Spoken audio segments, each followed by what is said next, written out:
હા, બાયું આપણો વાદ કરે, આપણે એનો વાદ ન કરે. પુરુષ ભલે રૂપિયા કમાય, પણ પુરુષ પાસે રૂપિયા રે નહીં, વાપરી નાખે. પૈસા આ દેશમાં બે જગ્યાએ હચવાય, એક બેંકમાં મૂકો તો હચવાય ને એક ઘેરે બાયુને આપી દો તો હચવાય.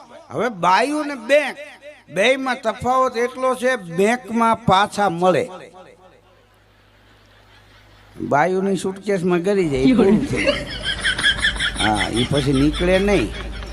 હમણાં એક બેન બકાલા માર્કેટમાં ગયા ને, તો બકાલા વાળાને કે ટમેટાનો શું ભાવ? તો કે 80 કિલો, કે 1 કિલો આપો. તો ટમેટા જોઈખા તો થેલી લાંબી કરી, થેલીમાં ટમેટા નાખ્યા, પછી માથે 2 દૂધી નાખી. તો બકાલા વાળો કે બેન તમે ડબલ ગ્રેજ્યુએટ લાગો છો. તો કે હા, એકચ્યુઅલી તમને કેમ ખબર પડી ગઈ? બકાલા વાળો કે અભણ હોય તો પેલા દૂધી નાખે પછી